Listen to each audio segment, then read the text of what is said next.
Get out. Sang-min, you're not a husband. You're a parasite. Sang-min is on his hands and knees, scrubbing a wine stain while his father-in-law mocks him. Mr. Kim Young splashes more wine on the floor and calls him a worthless parasite. He demands a divorce and a massive moocher's fee, just as the family throws Sang-min's belongings into the mud. Cha-yun stands by coldly, claiming she is now a goddess of business, while he is just a stain on her past. She doesn't know that Sang-min has been secretly funding her entire life from the shadows. Sang-min signs the papers with a cold smile and tosses a black diamond card onto the table to pay the fee. As he steps into the rain, the silent street suddenly roars with the sound of 10 armored black SUVs. 50 men in suits descend and kneel in the mud, shouting for their young master to take back his throne. The Kim Young family watches in horror as the man they just kicked out is revealed to be the trillionaire heir to the world's deadliest syndicate. The useless son-in-law is dead, and the dragon has finally woken up. The cold rain lashed down on the Kim Young villa, turning the manicured driveway into a river of mud. Sang-min stood on the pavement, his white shirt soaked through and clinging to his skin. At his feet lay a single torn trash bag, his only possessions in the world. Mr. Kim Young stood under the shelter of the porch, his face twisted in a sneer of pure disgust. Beside him, Cha-yun held a black umbrella, her eyes fixed on her phone, as if her husband of 3 years was nothing more than a piece of litter waiting to be collected. "Don't just stand there like a dog, Sang-min," Mr. Kim Young barked, his voice cutting through the thunder. "I've already called a locksmith to change the codes. If I see your face on this property again, I'll have the police drag you to a cell where you belong." "I did everything you asked," Sang-min said quietly, his voice barely audible over the storm. "I gave up my life to serve this family. And look what it got us."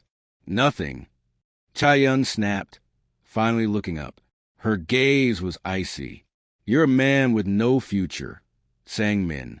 My new business partners are arriving any minute, and I won't have a useless husband ruining my reputation. Goodbye." The heavy oak door slammed shut with a final, echoing thud. The lock clicked. Sang-min stood alone in the dark, the rain washing the last bit of domestic life from his tired frame. Suddenly, the silence of suburban street was shattered. The high-pitched scream of high-performance engines filled the air. 10 black, armored SUVs rounded the corner in a perfect, aggressive line, their headlights cutting through the rain like the eyes of predators. They screeched to a halt, boxing an entire street. The doors flew open in unison. Dozens of men in razor-sharp black suits descended into the downpour. They didn't care about the mud or the cold. At the front was Secretary Kong, a man whose name made even the city's highest officials tremble. He marched straight to Sang-min and stopped. Behind him, 50 of the city's most dangerous men snapped their heels together. In one fluid motion, they all dropped to their knees in the mud, their heads bowed in absolute reverence. "Young master," Secretary Kang's voice roared, drowning out the thunder. "The 3-year vow is over. The Dragonhead Syndicate has been headless for too long. We have come to escort the king back to his throne." Sang-min looked at the villa one last time. Behind the curtains, he could see the shadows of the Kim Young family watching, their faces pressed against the glass in frozen horror. He didn't smile. He simply reached out and took the dragon-engraved signet ring from Kang's hand. "The useless son-in-law died tonight," Sang-min said, his voice now a cold, predatory rumble. "Let's go home." He stepped into the lead car, and the motorcade roared away into the night. The black SUV glided through rain like a silent shark, eventually pulling up to a towering skyscraper that didn't appear on any city map. This was the Dragon's Nest, the nerve center of an empire that stretched into every corner of the country. As Sang-min stepped out, the heavy steel doors opened automatically. The lobby was lined with hundreds of men, all standing in perfect rows. The silence was absolute. No one breathed until Sang-min walked past them toward the private elevator.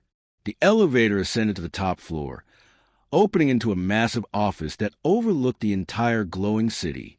In the center of the room sat a high-backed chair made of dark wood and leather, the dragon's throne. Sang-min didn't sit down immediately. He walked to the window and looked down at the tiny lights of the cars below. Somewhere out there, the Kim Young family was celebrating his departure, unaware that the man they had mocked was now looking down on them like a god. Secretary Kong approached and placed a heavy, gold-trimmed tablet on the desk. "Young master, your father knew this day would come. He knew you would try to live a normal life, and he knew they would betray you for it. He left a final gift for your return." Sang-min tapped the screen. A banking interface appeared, but the numbers were so long they seemed unreal. At the bottom, a bold title read, "The Vengeance Fund. 1,000,000,000,000," Kong whispered. "It is liquid cash, separate from the syndicate's assets. It was created for one purpose, to rebuild the city in your image and to erase anyone who stands in your way." Sang-min stared at the staggering amount. For 3 years, he had lived on a meager allowance, grocery shopping with coupons and enduring insults over the price of a broken plate.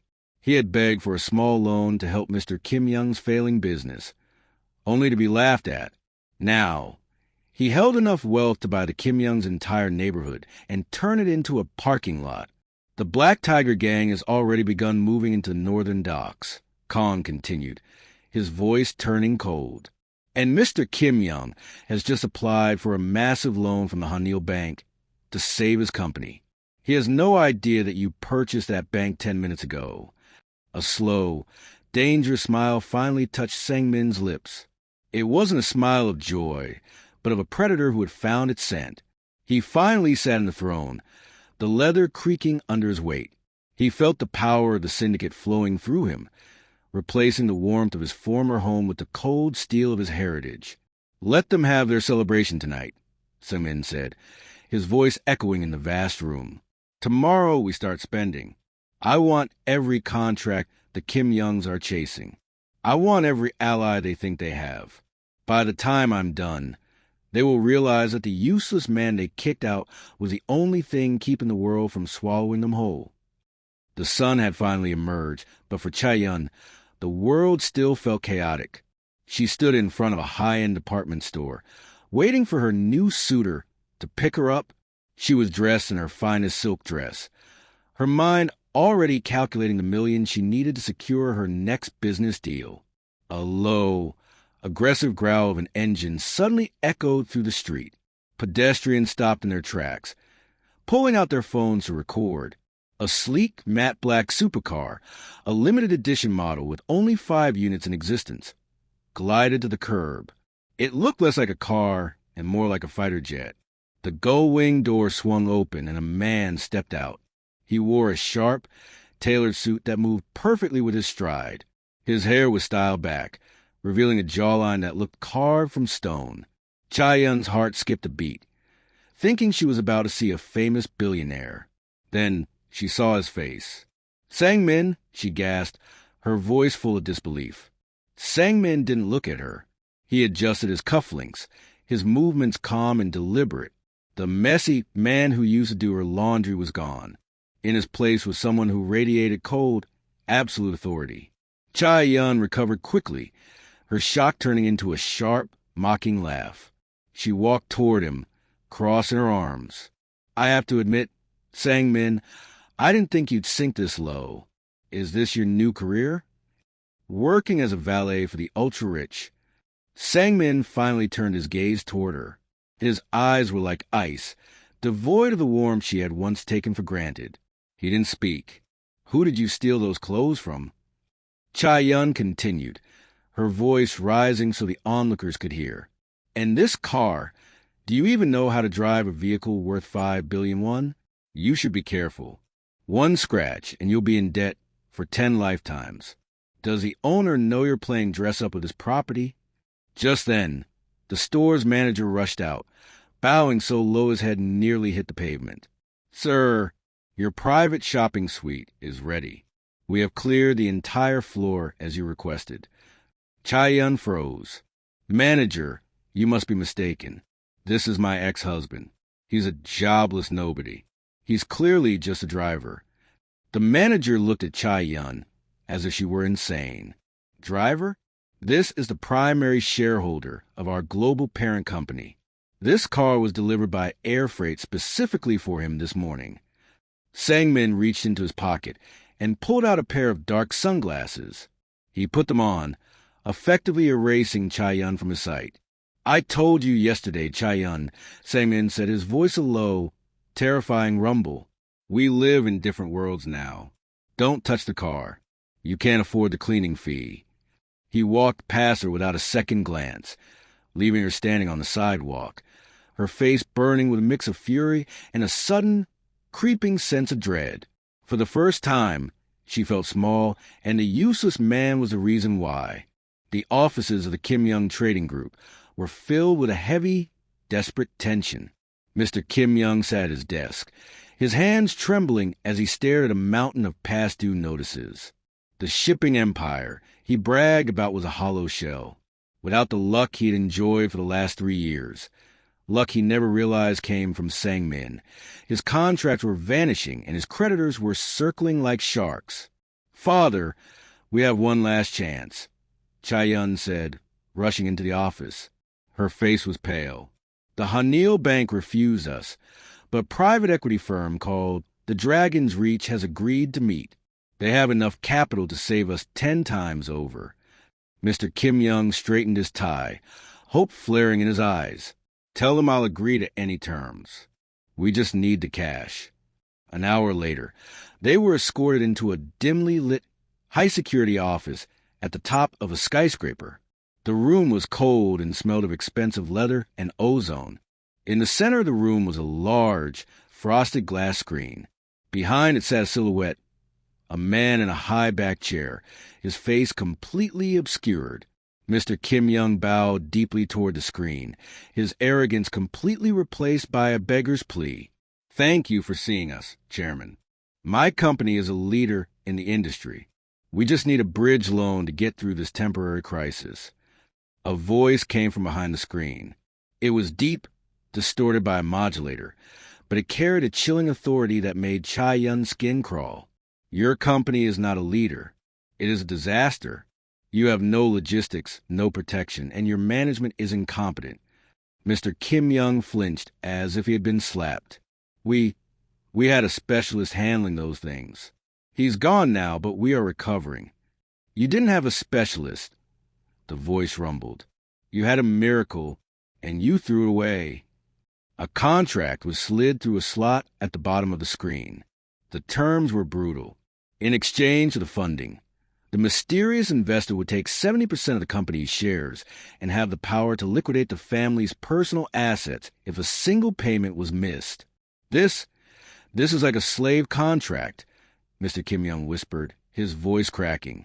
Then leave, the voice replied coldly, and watch your empire burn by sunset. Terrified of poverty, Mr. Kim Young grabbed a pen and signed his name with shaking fingers. He pushed the paper back through the slot. Behind the screen, Sang-min picked up a heavy fountain pen. He didn't use a stamp. He signed with jagged, powerful script that the Kim Youngs had seen 1,000 times on grocery lists and chore charts. As the family was ushered out by silent security guards, Chai-yun looked back at the screen. For a split second, the light shifted, and she saw the glint of a dragon-engraved ring on the man's finger. Her heart hammered against her ribs. She tried to dismiss the thought, but a terrifying realization was beginning to take root. The man who now owned her family's life felt exactly like the man she had kicked out into the rain. 9. The Sky Garden was the most exclusive restaurant in the city, a place where a single dinner cost more than a common worker earned in a year. Chai-yun walked in, her arm linked with Hanil, a man who constantly bragged about his family's real estate empire. She felt a sense of triumph. This was the world she belonged in, far away from the leech she had discarded. As they were being led to their table, Hanil stopped abruptly, his face twisted in a look of pure annoyance. What is he doing here? Chai-yun followed his gaze and felt a jolt of shock. Sang-min was sitting at the most prestigious table in the center of the room. He was alone, nursing a glass of dark amber liquid, his eyes fixed on a file in front of him. He looked effortless, as if he'd been born in this atmosphere of silk and crystal. He must have snuck in to clean the kitchens, Hanoel sneered, loud enough for nearby diners to turn their heads. He marched over to Sangmin's table and slammed his hand down on the white linen cloth. Hey, this isn't a soup kitchen for losers. Get up and leave before I call security to throw you out like the trash you are.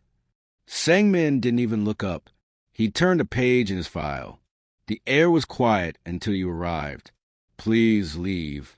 Cha-Yun stepped forward, her face flushed with embarrassment. Sangmin, stop this.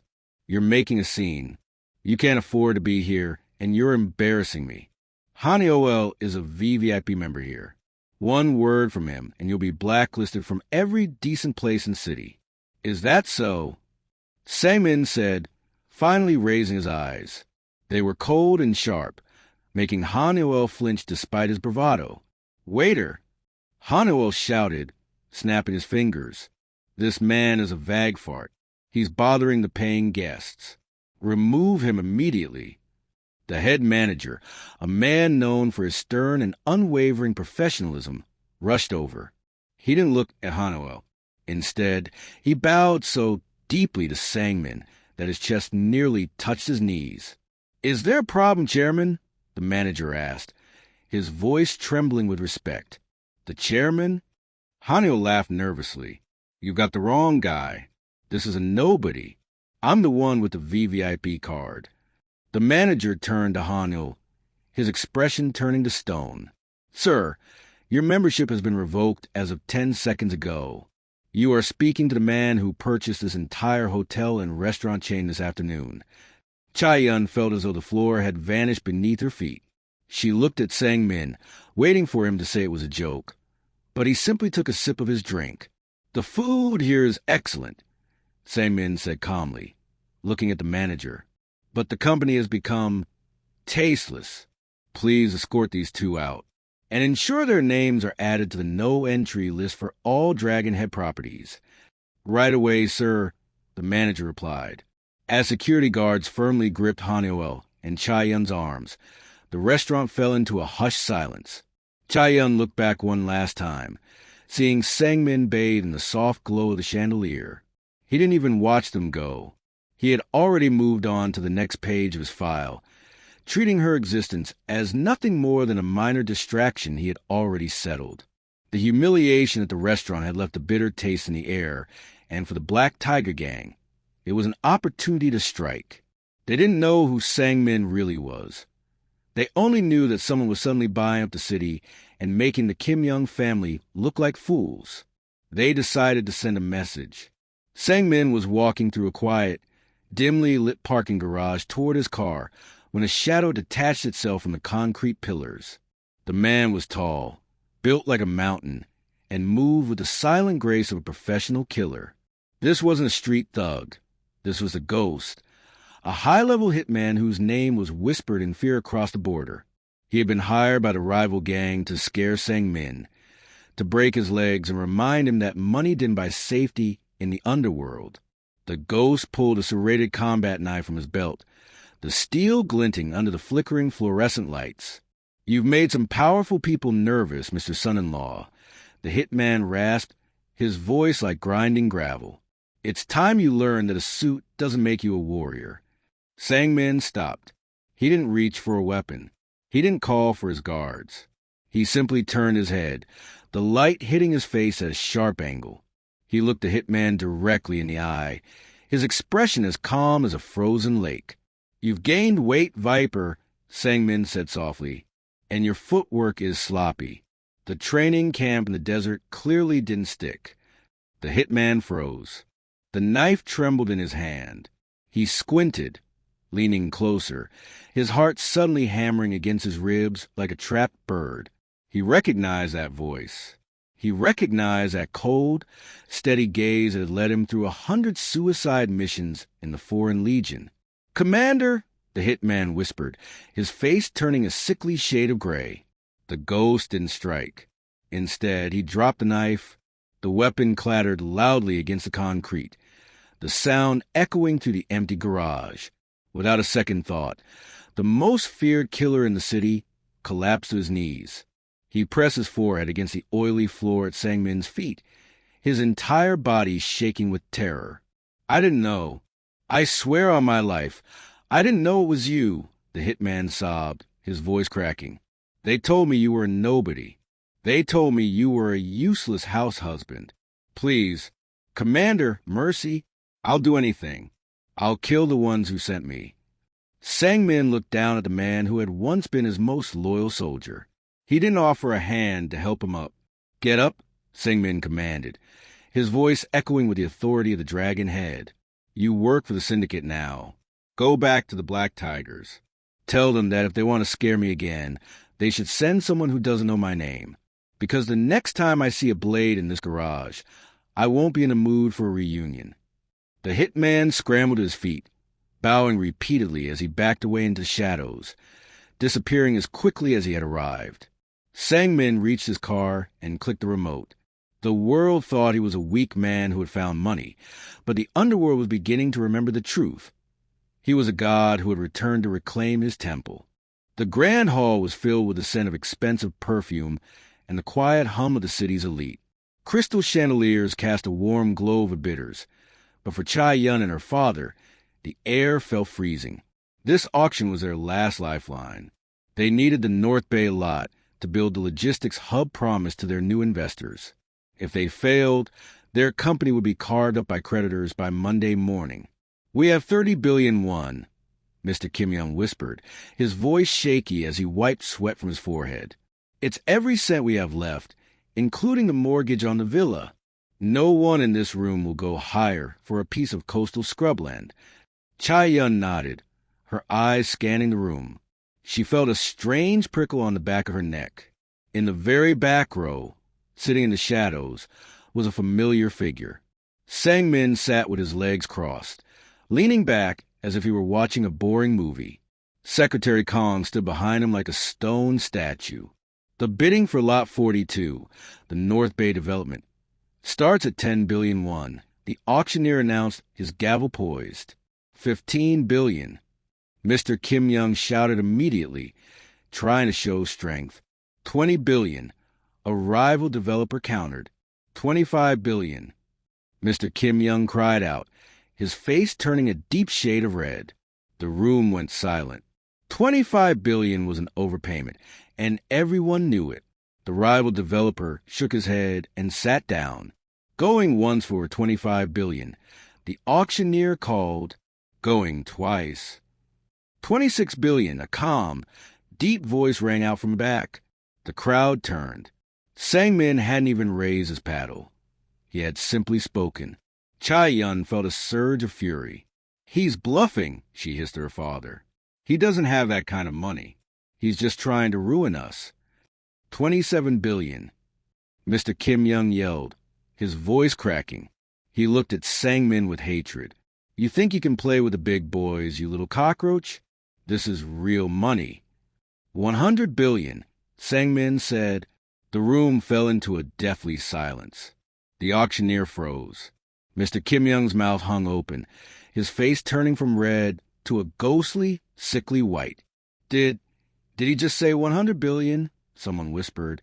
"Is there a bid for 101 billion? The auctioneer asked, his voice trembling. He looked at Mr. Kim-young, but the old man was slumped in his chair, staring at the floor in total defeat. 100 billion, going once, twice, sold. The gavel cracked like a gunshot. Sang-min stood up, adjusting his jacket. He walked toward the exit, passing Chai-yun and her father. He didn't even slow down. "You're insane," Chai-yun choked out as he passed. "You just spent 100 billion on a piece of dirt. You'll be bankrupt by tomorrow." Sang-min stopped and looked at her over the rim of his sunglasses. "I didn't spend 100 billion on dirt, Chai-yun. I spent 100 billion to make sure you have nowhere to park your trucks.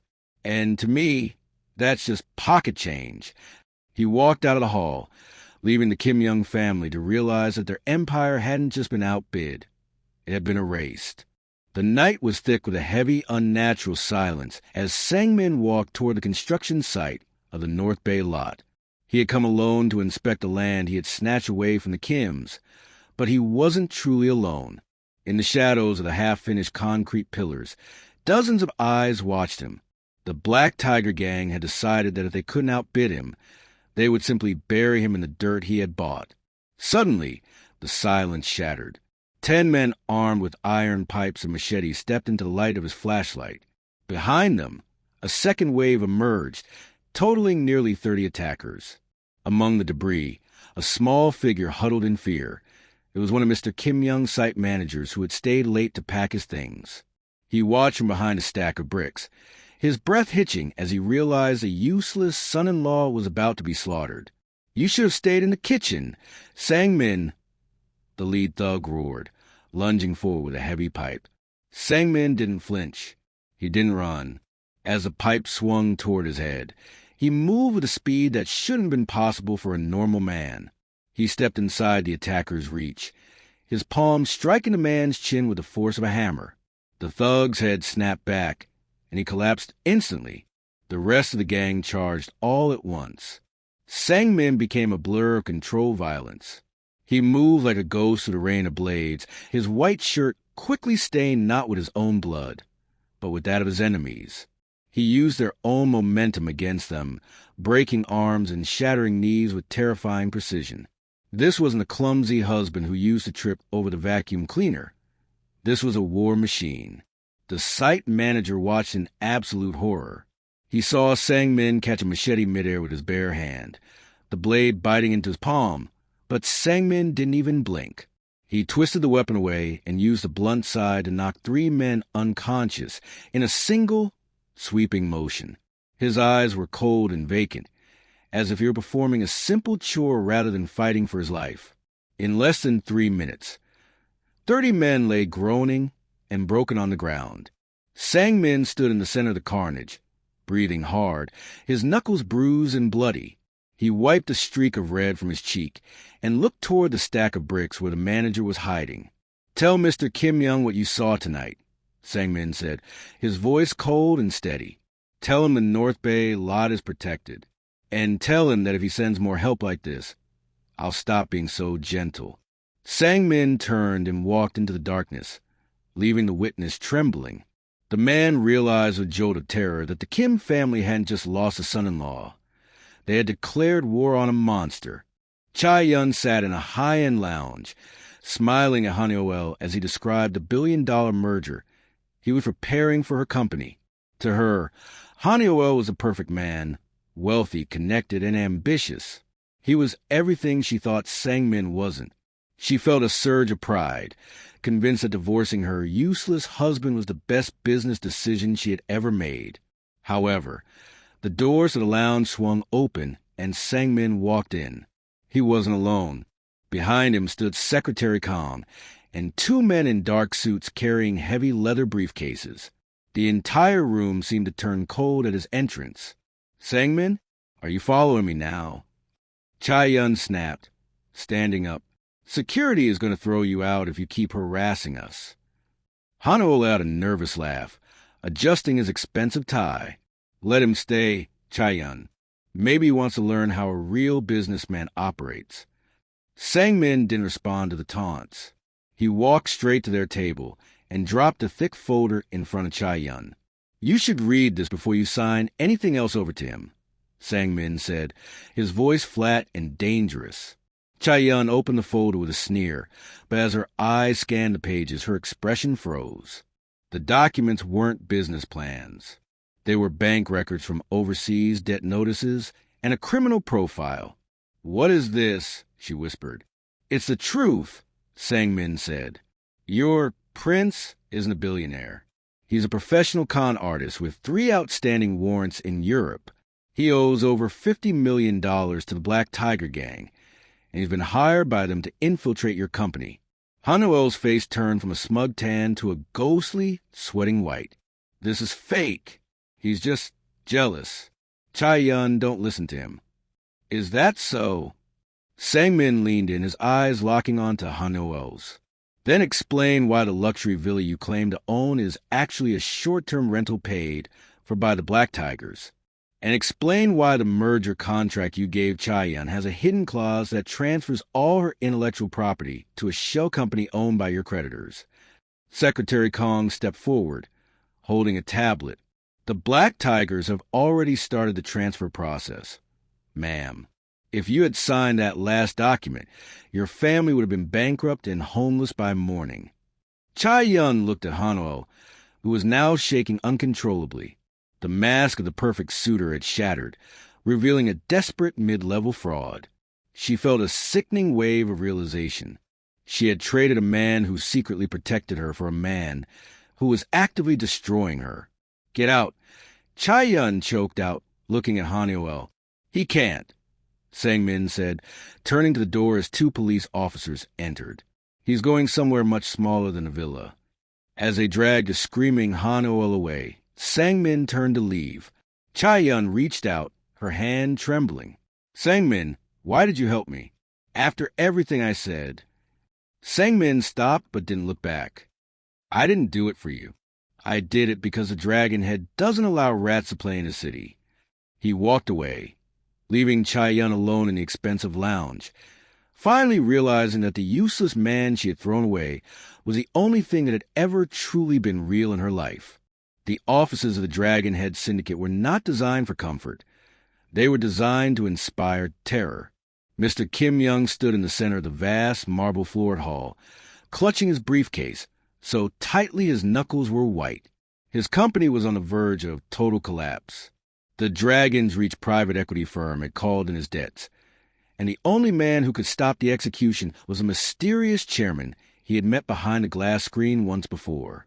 "The chairman will see you now," Secretary Kong said, his voice cold and devoid of emotion. Mr. Kim Young swallowed hard and followed Kong into the penthouse office. The room was dark, lit only by the flickering lights of the city far below. The air felt heavy, like the atmosphere before a violent storm. In the center of the room sat the high-backed leather chair, turned away toward the window. "Please, great chairman," Mr. Kim Young began, his voice trembling as he dropped to his knees. The arrogance that had once defined him was completely gone. He was a broken man.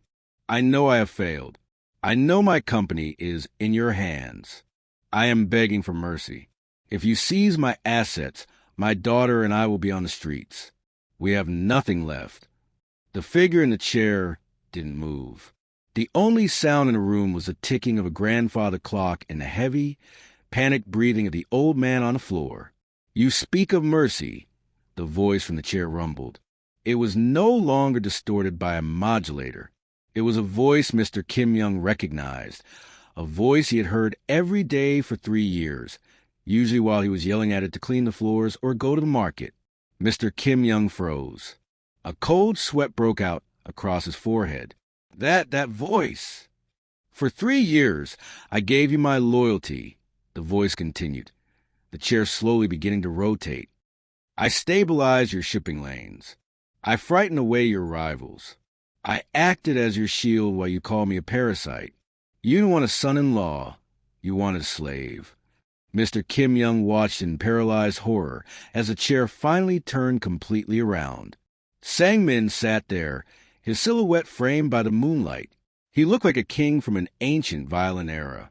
He was wearing a suit that cost more than Mr. Kim Young's entire remaining inventory, and on his finger, the dragon-engraved signet ring caught the dim light. As Sang-min, Mr. Kim Young gasped, his heart hammering so hard he thought it might burst. He looked at the man he had kicked into the rain, the man he had mocked and humiliated, and realized he was looking at the master of the city. You're the Dragonhead?" Sang-min leaned forward, his eyes burning with a cold, predatory fire. "The meeting has officially begun, Father. Let's talk about what's left of your life." Chapter 11. The silence in the room was so heavy it felt like it was crushing the air out of Mr. Kim Young's lungs. He stared at the man in the chair, his eyes wide and his breath hitching in his throat. This wasn't possible. It was a nightmare. The man who sat on the throne of the Dragonhead Syndicate, the most powerful man in the city, was the same useless son-in-law he had kicked into the rain only days ago. "Sang-min," Mr. Kim Young whispered, his voice trembling so much he could barely speak. "No, there must be a mistake. You're just a house husband. You're a nobody." Sangmin didn't move. He sat perfectly still, his silhouette framed by the cold moonlight. He leaned forward slightly, and the light hit his face, highlighting the hardened jawline and the icy, calculating look in his eyes. He looked like a predator who had finally cornered its prey. "A mistake?" Sangmin said, his voice a low, dangerous rumble that echoed off the marble walls. "The only mistake made in that house was yours. You thought my silence was weakness. You thought my service was a debt I owed you." Mr. Kim Young's legs gave out. He collapsed onto the floor, his expensive suit wrinkling as he huddled in a heap of pure shock. The briefcase containing his company's final desperate pleas slid across the floor, ignored. He looked up at Sangmin, tears of terror welling in his eyes. I didn't know. If I had known who you were, I never would have. If you had known I was rich, you would have stayed on your knees," Sangmin interrupted, his voice cutting like a blade. "But you didn't know. You saw a man who cooked your meals, cleaned your floors, and took your insults without a word. You saw a man who protected your business from the shadows while you slept." Sangmin stood up, his tall frame dominating the room. He walked slowly around the desk until he was standing directly over the broken old man. He reached down and gripped Mr. Kim Young's chin, forcing him to look up. "I handled the docks, Father.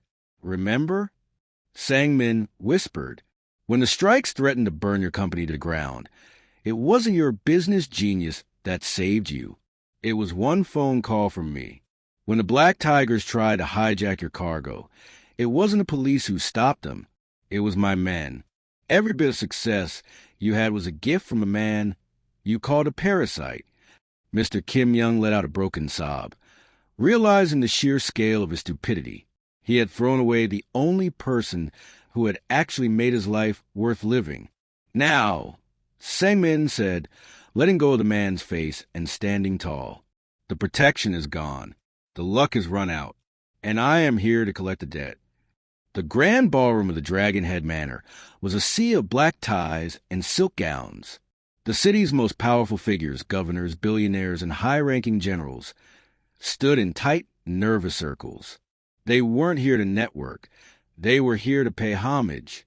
Chai Yun stood near the entrance, her hands trembling as she clutched her evening bag.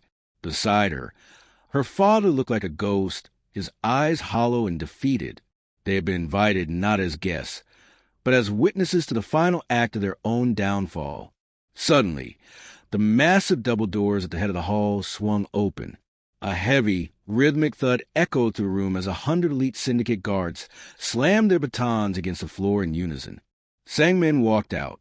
He didn't look like the man who used to wait for Chai Yun at the door with a warm towel. He was dressed in a charcoal gray suit with a blood-red tie, his presence so suffocatingly powerful that the air in the room seemed to thin. As he reached the center of the dais, a wave of movement swept through the crowd. Every single person, the elite of the city, dropped to their knees. 1,000 heads bowed toward the floor. The silence was deafening, broken only by the sound of Sangmin's leather shoes clicking against the marble as he walked toward the edge of the stage. Chai Yun felt her knees buckle. The man she had ridiculed for his lack of ambition was now receiving the kind of worship she had spent her whole life chasing. She realized then that he hadn't been living in her world. He had been allowing her to live in his. Sangmin's eyes scanned the room until they locked onto hers. He didn't smile. He didn't show anger. There was only a terrifying, absolute indifference. He stepped down from the dais and walked directly toward her. The crowd parted like the Red Sea, people scrambling to stay out his path. He stopped inches away from her. Chai Yun looked up, her eyes brimming with tears of regret. "Sangmin, I was wrong. I see it now. Please, we can start over. I can be the wife you deserve." Sangmin looked at her, his gaze sweeping over her elegant dress and her panicked face. He leaned in close, his voice a cold, quiet whisper that cut deeper than any blade. "You told me I wasn't enough. Chai Yun, You told me you deserved a king, not a dishwasher. He paused, the dragon signet ring on his finger glinting under the chandeliers. Take a look around. Every man you ever admired is at my feet. He straightened his jacket, his eyes turning toward the future, a future that no longer included her. You wanted a king? Sang-min said, his voice echoing through the silent hall. You're looking at him. But you're just a stranger in my city. He turned his back on her, walking toward his throne. Behind him, Cha-Yun collapsed to the floor, finally understanding that she hadn't just lost a husband. She had lost a world.